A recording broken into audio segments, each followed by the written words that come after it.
우리 잠깐 복습을 해볼까요? 마태복음 8장과 9장에는 몇 개의 기적이 나올까요? 바로 10가지의 기적들이 나옵니다. 나병 환자의 치유, 그리고 백부장 하인의 중풍병이 낫는 기적, 또 베드로의 장모의 열병의 치유가 일어나죠. 그리고 풍랑을 잠잠케 하시는 기적, 또 귀신 들린 두 사람을 자유케 하시는 기적, 그리고 중풍병자를 고치시는 기적이 일어납니다. 그리고 혈루증으로 앓는 여자를 고치시는 기적, 한 관리의 죽은 딸을 살리시는 기적, 맹인들을 고치시는 기적, 그리고 귀신 들려 말 못하는 사람을 고치시는 10가지의 기적이 8장부터 9장까지 기록되어 있습니다. 마태복음 8장과 9장을 읽은 유대인들은요, 예수님의 10가지 기적을 보며 무엇을 알게 되었을까요? 하나님의 나라가 임하신다. 예수님은 모세보다 크시다. 예수님은 메시아이시다. 우리는 그 예수님의 제자가 되어야 된다라는 것을 알 수 있었을 것입니다. 이러한 맥락에서 오늘 본문을 보기를 원합니다. 오늘 본문에는 예수님께서 행하신 3가지의 권능이 나타나는데요, 주님께서는 풍랑을 예수님의 그 권능으로 잠잠케 하십니다. 그리고 주님은 그 권능으로 귀신 들린 자에게서 귀신을 내쫓으십니다. 이어서 중풍병에 걸린 사람의 죄를 예수님의 죄사함의 권세로 사해 주십니다. 예수님께서는 권능으로 자연을 다스리시죠. 그리고 권능으로 귀신을 쫓으시죠. 그리고 권능으로 죄를 용서해 주셨습니다. 그 예수님께서는 예수님을 주와 그리스도로 영접한 모든 그리스도인들에게 그 이름의 권세를 사용할 수 있는 은혜를 주셨습니다. 이 은혜를 함께 살펴보기를 원합니다. 첫 번째로 삶의 풍랑을 주님께 맡기십시오. 지난 주일에는 4부류의 추종자들에 대해 말씀을 나누었죠. 첫 번째 부류는 어떻죠? 호기심에 예수님을 따라다니는 무리들이었습니다. 두 번째 추종자는 말만 번들을 하고 예수님을 힘입어서 자신의 명성을 나타내고자 했던 야망의 사람이었습니다. 세 번째 추종자는 개인의 안락과 재물, 그리고 유산과 같은 것이 하나님의 뜻보다, 그리고 예수님을 따르는 제자의 길보다 더 우선이었던 사람이었죠. 그리고 네 번째 추종자들은 어떤 사람들이었죠? 그물도 버리고 삶의 기반도 뒤로 하고 주님을 따랐던, 그래서 폭풍이 이는 그러한 풍랑 가운데에서도 예수님과 한 배를 탔던 그런 제자들이었습니다. 오늘 본문은 예수님과 한 배를 탔던 제자들이 풍랑을 경험하는 것에서부터 시작을 하죠. 예수님과 제자들은 배를 타고 가다라 지방으로 향했습니다. 가다라 지방은 가버나움에서 건너편 남동쪽 뱃길로 16km 정도 떨어진 그러한 거리에 있었습니다. 뱃길로 2시간이면 도착할 수 있는 곳이었죠. 예수님은 그동안 배 안에서 주무시면서 휴식을 취하셨습니다. 그런데 갑자기 거센 풍랑이 불어닥쳤습니다. 이 풍랑은 중형 어선쯤은 쉽게 뒤집어 버릴 수 있을 정도로 위협적인 것이었습니다. 제자들은 점점 공포에 질렸습니다. 그리고 마침내 주무시고 계신 예수님께 소리를 쳤습니다. 주님을 깨우고 주님께 부탁했습니다. 주여, 구원하소서, 우리가 죽겠나이다. 그들은 공포 속에서 예수님을 깨웠습니다. 그리고 일어나신 예수님은 그들의 믿음 없음을 책망하셨습니다. 그리고 바다를 꾸짖으셨습니다. 그러자 바람은 멎고 파도는 잔잔해졌습니다. 우리 마태복음 8장 26절, 27절 말씀을 함께 읽겠습니다. 예수께서 이르시되 어찌하여 무서워하느냐, 믿음이 작은 자들아 하시고 곧 일어나사 바람과 바다를 꾸짖으시니 아주 잔잔하게 되거늘 그 사람들이 놀랍게 여겨 이르되 이가 어떠한 사람이기에 바람과 바다도 순종하는가 하더라. 아멘. 제자들은 예수님께서 생명의 주인이실 뿐만 아니라 바람과 바다도 다스리시는 천지 만물의 주인이시라는 사실을 이 기적을 통해서 깨닫게 됩니다. 그것을 목격하고 그들은 믿게 됩니다. 여기서 잠깐 그 당시의 유대인들이 바다에 대해서 어떠한 생각을 했는지, 어떠한 이미지를 가지고 있었는지 우리가 이해할 필요가 있는데요. 유대인들은 항해를 잘하는 민족이 아니었습니다. 북쪽의 페니키아인들이나 남쪽의 이집트는 해운 국가로서 지중해와 그 너머에까지 폭넓게 무역을 했던 국가였습니다. 그러나 유대인들은 육지에 집중을 했죠. 그들이 약속받은 유산은 결국 땅이었기 때문이었습니다. 구약 성경에서는 어떻습니까? 바다는 악과 어둠의 장소이자 그러한 세력으로 그려지게 됩니다. 그리고 또 바다는 위협적이고 거친 존재로서 다루어집니다. 출애굽기에 보면 하나님은 바다를 길들이셨다라는 그러한 모습이 나옵니다. 그리고 선지서에 보면 어떻죠? 불순종하는 요나 선지자가 바다에서 붙잡혀서 다시 제자리로 되돌려지죠. 신약 시대의 유대인들에게 있어서도 바다는 익숙하지가 않았습니다.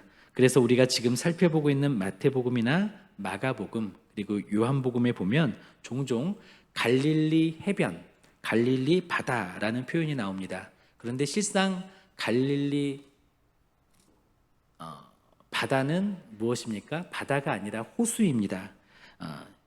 바다와 동떨어진 내륙에 있는 담수로 이루어진 호수입니다.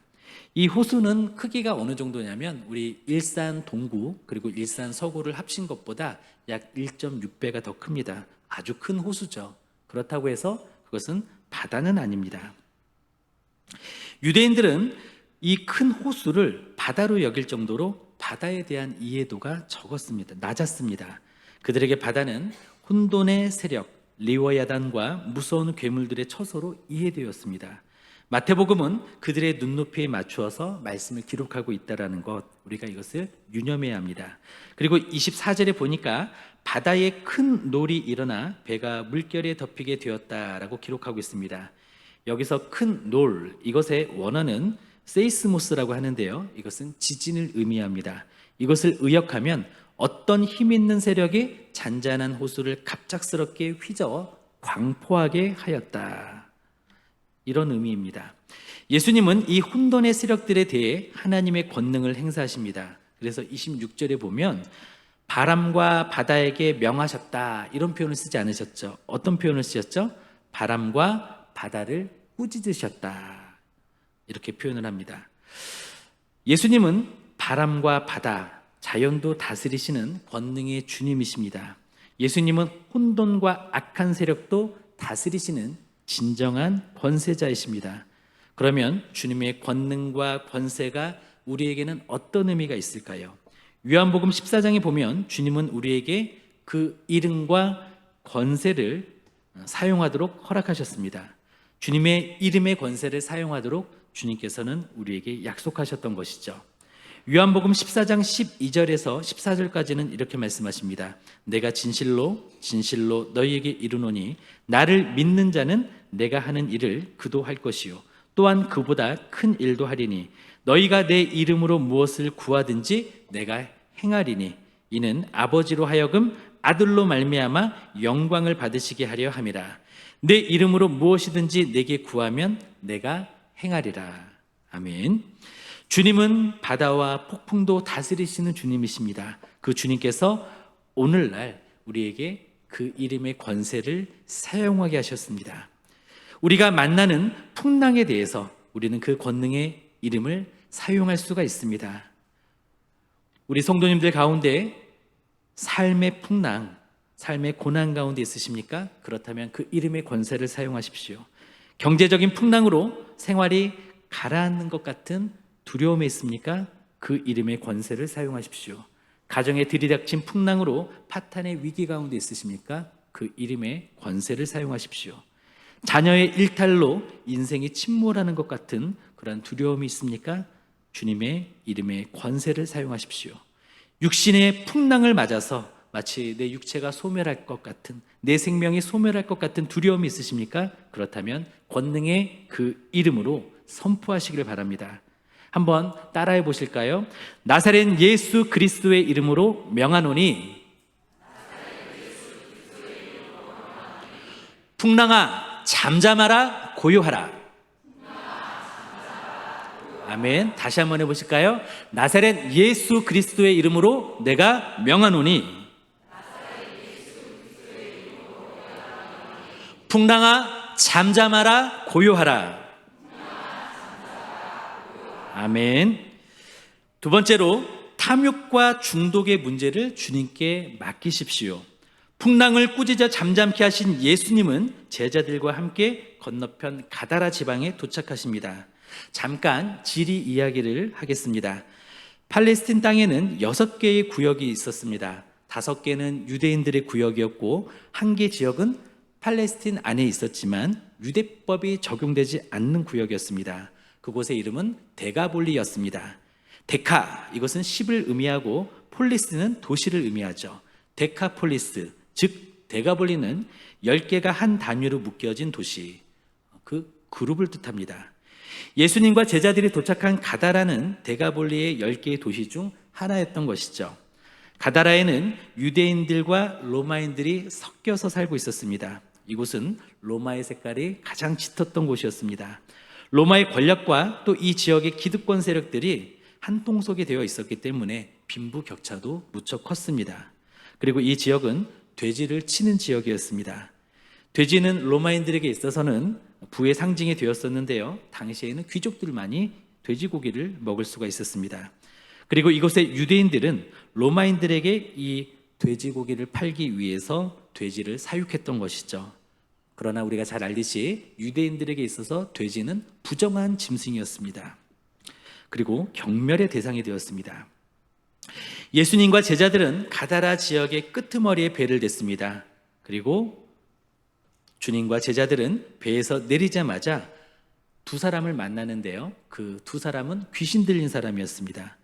그들은 귀신의 강력한 힘에 통제되어 있었습니다. 그들은 몹시 사나웠고요, 또 마가복음에 의하면 그 모습으로 무덤 사이에서 살면서 산을 오가면서 늘 소리를 지르며 또 돌로 자신의 몸을 자해하고 있었습니다. 사람들은 사나운 그들 때문에 그 길로 지나다닐 수가 없었습니다. 우리 마태복음 8장 28절에서 30절까지 함께 읽겠습니다. 또 예수께서 건너편 가다라 지방에 가심에 귀신 들린 자 둘이 무덤 사이에서 나와 예수를 만나니 그들은 몹시 사나워 아무도 그 길로 지나갈 수 없을 지경이었더라. 이에 그들이 소리질러 이르되 하나님의 아들이여 우리가 당신과 무슨 상관이 있나이까? 때가 이르기 전에 우리를 괴롭게 하려고 여기 오셨나이까 하더니 마침 멀리서 많은 돼지떼가 먹고 있는지라. 아멘. 그들은 예수님과 마주쳤습니다. 그러자 그들은 말합니다. 하나님의 아들이여 우리가 당신과 무슨 상관이 있나이까? 마가복음에도 누가복음에도 이 사건이 기록되어 있는데요, 마가복음 5장에는 귀신 들린 자가 예수님을 향해서 이렇게 외칩니다. 지극히 높으신 하나님의 아들 예수여 나와 당신이 무슨 상관이 있나이까? 여기에서 예수님을 불렀던 말, 지극히 높으신 하나님의 아들 예수여, 이 표현을 우리가 언뜻 들으면 굉장히 예수님을 공경하고 또 경외하는 듯한 그런 표현으로 들리죠. 그런데 이 표현은요, 로마식 표현입니다. 로마의 가장 큰 신은 누구이죠? 제우스입니다. 그래서 제우스 신전에서 제우스에게 제사를 할 때에 모든 제사하는 사람들은 바로 이러한 방식으로 제우스를 높였습니다. 이로 보아 이 지역이 얼마나 로마의 우상숭배에 그리고 또 돼지로 상징되는 탐욕에 얼마나 찌들어 있었는지 그것이 여실히 드러나는 표현인 것이죠. 바로 그 표현을 지금 예수님께 사용하고 있는 것입니다. 우상에게 사용하는, 우상을 찬양할 때 하는 그 표현을 예수님께 쓰는 것이죠. 그러면 사람은 어떻게 귀신에 들리게 될까요? 죄를 지어서 그 틈을 열어주면 그렇게 됩니다. 예를 들면 가룟 유다, 배반자의 대명사이죠. 그는 제자들 중에서 돈괴를 맡은 사람이었습니다. 공금을 관리하는 사람이었습니다. 그런데 그는 거기에 넣는 것을 훔치고 있었습니다. 그에게는 물질에 대한 탐욕이 있었고 그것을 참지 못해서 공금에 손을 댔던 것이죠. 돈을 좋아해서 공금을 훔치는 그의 마음에 어떤 일이 생기냐면 마귀가 틈을 타고 들어갑니다. 그리고 예수님을 배반하도록 그에게 생각을 넣어줍니다. 그래서 요한복음 13장 2절에 보면 이렇게 말씀합니다. 마귀가 벌써 시몬의 아들 가룟 유다의 마음에 예수를 팔려는 생각을 넣었더라. 마귀는 가룟 유다의 무력을 틈타고 들어가서 예수님을 팔 생각을 넣었고 예수님을 배반하게 했습니다. 가다라에 귀신 들린 자들도 마찬가지였습니다. 마가복음에 보면 그는 군대 귀신에 들렸습니다. 여기에서 원어로 보면 이 군대가 레기온인데요. 레기온은 약 6천 명의 병력으로 이루어진 여단급의 군대를 뜻합니다. 이 가다라의 광인에게 여단급의 귀신이 들어올 수 있었던 이유는 무엇이었을까요? 그의 이전 삶이 죄와 탐욕에 찌들어 있었기 때문입니다. 예수님은 이 사람 안에 있는 귀신들에게 나오라고 명하십니다. 그러자 이 귀신들은 자신들을 쫓아내시려거든 우리를 저 돼지 속으로 들여보내주십시오, 이렇게 간청을 합니다. 그리고 그들은 곧 돼지떼에 들어가게 되고 돼지떼는 모두 바다 쪽으로 비탈길을 내리달아서 물속에 빠져 죽게 됩니다. 돼지를 치던 사람들은 도망가서 시내에 들어갑니다. 그리고 이 모든 사실을 알립니다. 그러자 시내 사람들이 예수님을 만나러 나왔습니다. 그런데 그들의 반응이 놀랍습니다. 그들은 예수님을 보고 우리 지역에서 떠나달라고 간청을 합니다. 예수님께서 왜 돼지떼에 들어가겠다라고 하는 그 귀신의 요구를 들어주셨는지 성경에 그 이유가 나와 있지 않아서 우리는 정확히 알 수는 없습니다. 그런데 분명한 것은 예수님께서는 수천 마리의 돼지를 잃더라도 또 큰 재산을 잃더라도 잃어버린 영혼을 구원하시는 것, 이것이 더 중요하고 여기에 강한 의지를 가지셨다라는 것입니다. 예수님은 하늘의 보좌를 내려놓고 이 땅에 오셨습니다. 그 이유는 무엇이죠? 바로 영혼을 구원하시기 위해서, 사람을 살리시기 위해서였습니다. 반면에 가다라의 사람들은 어땠죠? 영혼 구원이나 한 사람이 귀신의 속박에서 해방되어서 이전에 정상적인 건강한 인간적인 삶으로 돌아가는 것, 여기에는 관심이 없었습니다. 다른 사람이 잃어버린 인생을 되찾는 것, 여기에 대해서는 별로 관여하지 않았습니다. 개의치 않았습니다. 지금 그들의 돼지 2,000마리가 죽었습니다. 그들은 단지 그것이 원망스러웠을 뿐입니다. 그들은 돼지의 손실에만 관심이 있었던 것입니다. 돈의 피해만 관심이 있었던 것이죠. 그들은 예수님께서 그 지역에 계시면 또 다른 경제적인 손실이 생길까 봐 예수님 제발 여길 떠나 주십시오 라고 구걸하듯이 간청을 했습니다. 한마디로 그들은 돼지랑 예수님을 맞바꾸었던 것입니다. 이 지역의 사람들은 돼지라는 탐욕스러운 광기의 지배를 받고 있었습니다. 그들은 오랫동안 로마의 지배 아래에서 돈과 탐욕의 가치에 묶여 있었던 것이죠. 귀신 들린 사람들은 바로 이 지역 사람들의 영적인 상태를 정확하게 보여주는 샘플이었던 것입니다.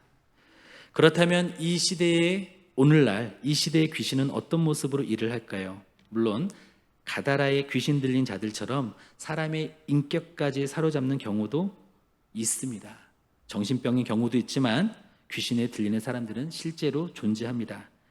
때로는 귀신은 그러한 방법이 아니라 세련된 방법으로 일하기도 합니다. 그것은 주로 돈과 관련이 있습니다. 돈을 만능으로 믿는 것과 관련이 있습니다. 또한 그것은 성욕으로 대표되는 육체적인 쾌락과 연관되어 있습니다. 그리고 그것은 권력과도 관련되어 있습니다. 하나님을 배제하고 자신이 힘을 휘두르려고 하는 그러한 욕구와 관련이 되어 있는 것이죠. 이러한 것들을 따르게 되면 그 사람은 귀신의 노예로 살게 되는 것입니다. 그리고 귀신은 오늘날 중독과 무기력의 무한 루프 속으로 사람들을 유혹합니다. 각종 약물 중독, 알코올 중독, 니코틴 중독, 도박 중독, 게임 중독, SNS 중독, 도파민 중독, 그리고 마라톤 중독, 심지어 일 중독까지 각종 중독에 빠지도록 유도합니다. 그리고 그것이 없으면 무기력으로 헤매게 만들죠. 마가복음에 보면 귀신 들린 자의 특징은 어떠냐면 더럽고 포악하고 자해하는 것이었습니다. 그리고 그 모습은 탐욕에 사로잡혀 양심이 더러워진 사람들의 모습에서 여실히 나타납니다. 중독에 빠져 포악해진 사람들의 모습에서 그대로 드러나죠.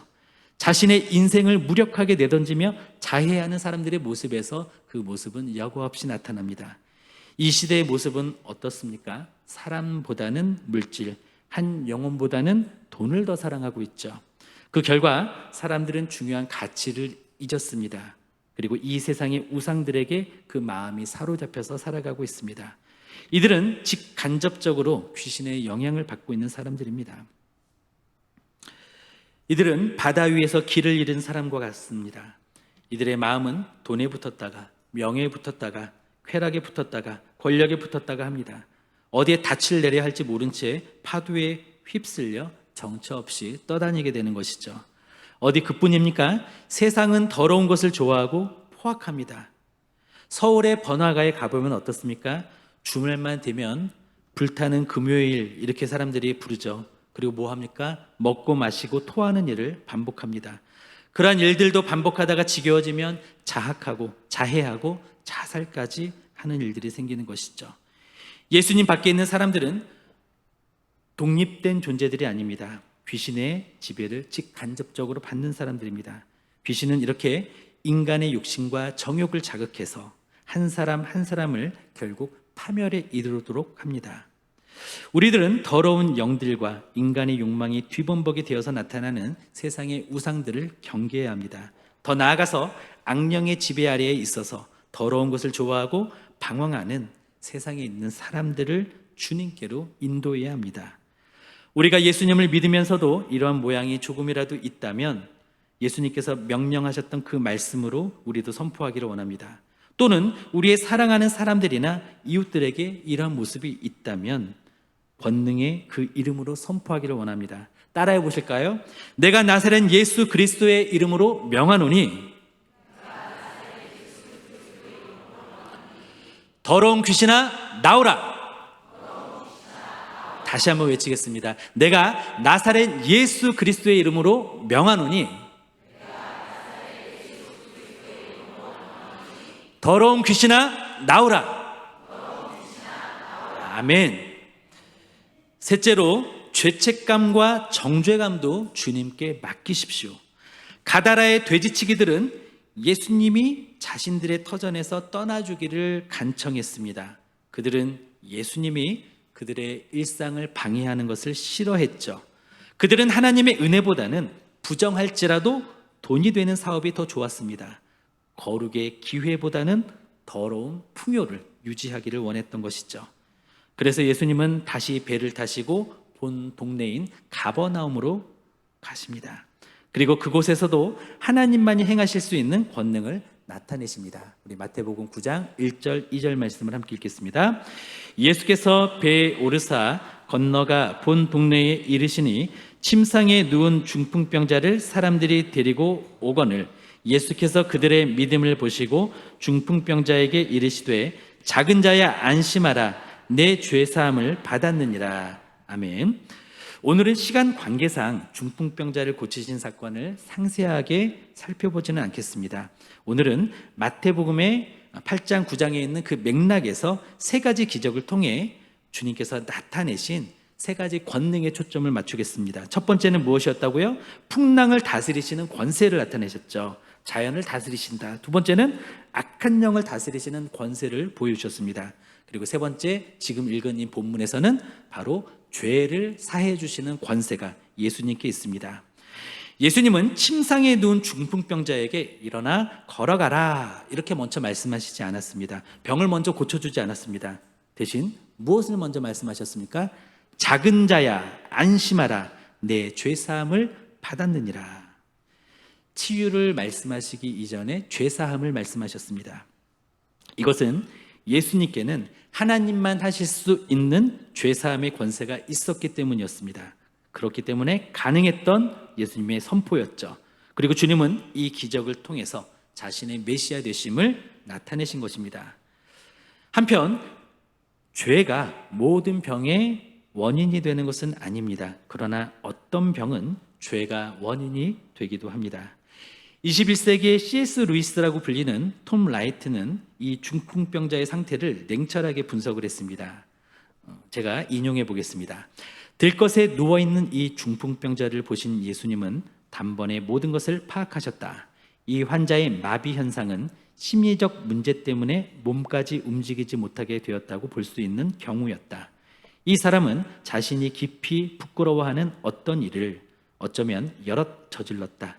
그는 어찌할 바를 모르는 상태였고 벗어날 길도 알지 못했다. 그는 죄책감을 느끼기만 한 것이 아니라 실제로 죄책이 있었고 자신도 이를 알고 있었다.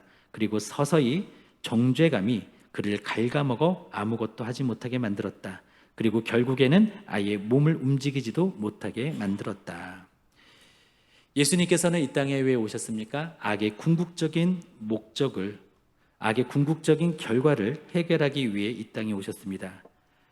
그것은 중풍으로 인한 마비를 치료하시기 위한 정도가 아니라 바로 사람의 죄를 사해 주시기 위해서 오셨습니다. 그리고 영생을 선물해 주시기 위해서 오셨습니다. 예수님은 이 중풍병자의 몸만 고쳐주시는 것이 아니라 육체적인 문제만 해결해 주신 것이 아니라 이 중풍병자의 죄책을, 그리고 그가 가지고 있는 이 정죄감을 없애주셨습니다. 그리고 말씀하시죠. 일어나라. 예수님께서 용서를 선포하시자 한 무리들은 정색을 합니다. 그리고 예수님을 향해서 신성모독을 했다고 주님을 정죄합니다. 그러나 예수님은 단순한 인간이 아니시죠. 참 하나님이시고 동시에 참 인간이십니다. 그래서 예수님은 말씀하십니다. 우리 마태복음 9장 5절에서 8절까지 함께 읽겠습니다. 내 죄사함을 받았느니라 하는 말과 일어나 걸어가라 하는 말 중에 어느 것이 쉽겠느냐? 그러나 인자가 세상에서 죄를 사하는 권능이 있는 줄을 너희로 알게 하려 하노라 하시고 중풍병자에게 말씀하시되 일어나 내 침상을 가지고 집으로 가라 하시니 그가 일어나 집으로 돌아가거늘 무리가 보고 두려워하며 이런 권능을 사람에게 주신 하나님께 영광을 돌리니라. 아멘. 예수님께서 죄를 사해 주시고 병고침을 명하시자 그 남자는 몸도 낫고 자기 죄가 용서받았다라는 확신도 갖게 되었습니다. 그리고 일어나서 집으로 돌아갔습니다. 이 모습을 살펴본 사람들은 두려워하며 하나님께 영광을 돌렸죠. 예수님께서는요, 우리의 몸도 고쳐주시지만 죄에 눌리고 상한 우리의 영도 고쳐주십니다. 이것이 주님의 권세입니다. 죄에 대해서 우리는 두 가지 부정적인 감정을 가지게 되는데요. 하나는 죄책감이고 하나는 정죄감입니다. 그런데 이것은 큰 차이가 있습니다. 죄책감은 자신이 잘못된 행동을 했거나 윤리나 도덕을 위반했을 때 그것을 깨달을 때 느끼는 감정입니다. 이것은 내가 잘못된 행동을 했구나, 이런 생각과 연관됩니다. 그래서 이러한 죄책감은 우리를 회개로 이끌어주죠. 그리고 회개하면 이 죄책감은 사라지는 것이 정상입니다. 그런데 정죄감은 다릅니다. 정죄감은 단순히 잘못된 행동을 넘어서서 자신이라는 존재 자체가 나쁘고 가치가 없고 용서받을 수 없다고 느끼는 것입니다. 이것은 행동이 아닌 자신의 존재 자체를 비난하고 낙인 찍는 것입니다. 이 정죄감은 악한 영들이 주는 것입니다. 이것은 하나님께서 주시는 양심의 가치과는 전혀 다른 것입니다.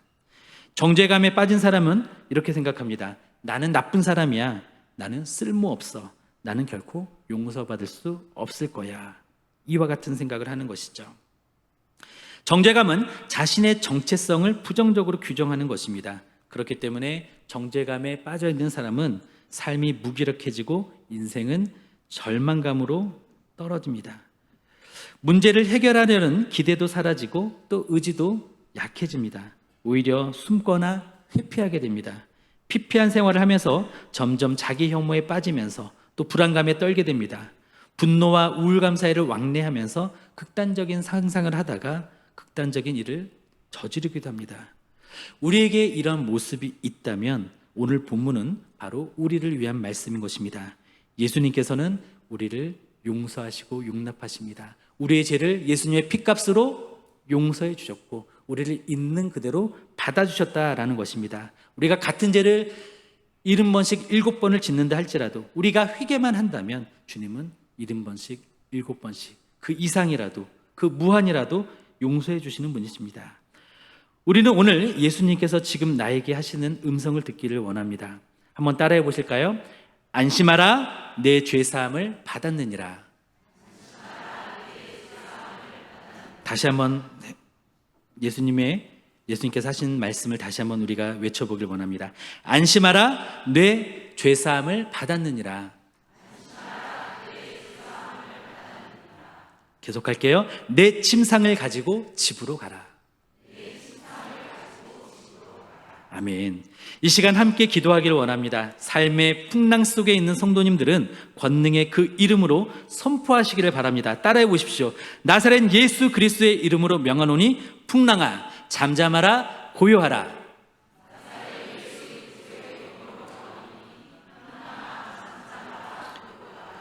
탐욕을 내 힘으로 끊지 못하고 각종 중독에서 헤어나오지 못하고 있는 성도님들이 계신다면 역시 권능의 그 이름으로 선포해 보시기를 바랍니다. 따라해 보십시오. 내가 나사렛 예수 그리스도의 이름으로 명하노니 더러운 귀신아 나오라.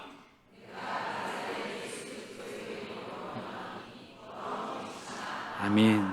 죄책감을 넘어 정죄감의 늪에 빠져 절망 중에 있는 성도님들이 계신다면 친절한 권능의 주님의 음성을 구하시기를 바랍니다. 따라해 보십시오. 안심하라 내 죄사함을 받았느니라.